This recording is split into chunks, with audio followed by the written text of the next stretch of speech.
80 शब्द प्रति minute dictation start करते हैं 5 सेकेंड बाद।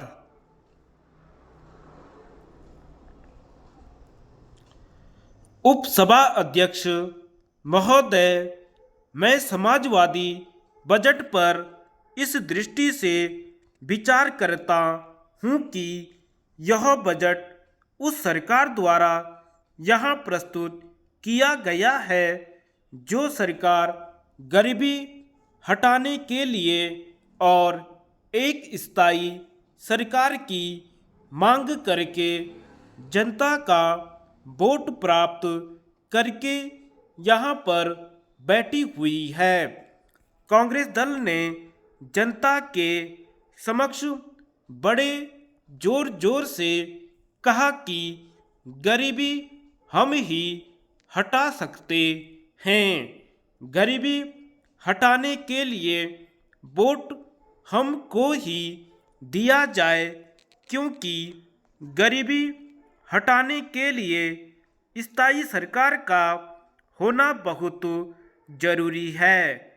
चाहे जिस प्रकार से वोट प्राप्त किए हों, लेकिन आज केंद्र और राज्यों में हर जगह स्थायी सरकार है और स्थायी सरकार ने जो बजट समाजवादी बजट देश के सामने प्रस्तुत किया है, उसका मोटे तौर पर नक्शा यह है कि उसमें गरीबी हटाओ की तस्वीर नज़र नहीं आती है।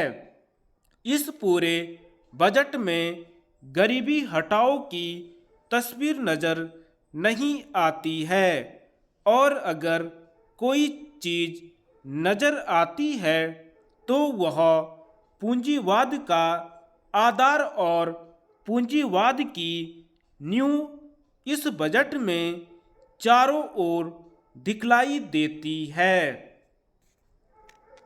माननीय वित्त मंत्री जी इस बात को स्वीकार करेंगे कि पूंजीवाद की नींव और पूंजीवाद का आधार इस बजट का है।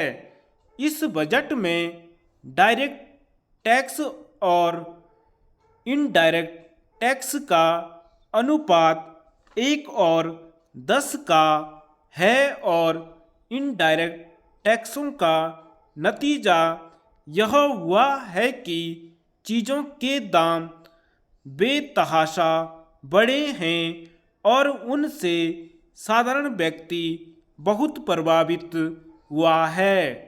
साधारण उपभोक्ता प्रभावित हुआ है। चीज़ों के दाम बढ़ने से पूंजीपतियों के ऊपर कोई भी असर नहीं पड़ा है। उनके खर्च पर, उनके रहन सहन पर, उनके बच्चों की पढ़ाई पर, उनके परिवार के स्वास्थ्य पर, दवा दारू पर किसी तरह का कोई प्रभाव नहीं पड़ा है। इसका प्रभाव तो केवल गरीबों के ऊपर, आम जनता के ऊपर, आम उपभोक्ता के ऊपर और आम कंज्यूमर्स के ऊपर पड़ा है। महोदय, कुछ माननीय मित्रों ने कहा है कि अगर हमारी अर्थनीति का कोई आधार है जिससे हमारी प्रगति की गति आगे बढ़े तो वह है लोहा।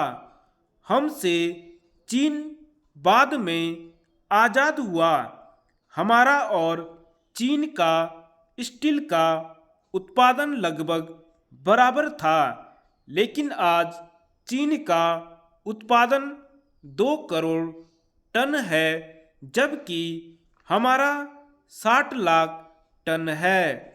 मैं वित्त मंत्री जी का ध्यान इस बात की ओर आकर्षित करना चाहता हूं कि समाजवाद का जो लक्ष्य है उसे आपने कहाँ तक पूरा किया? धन्यवाद।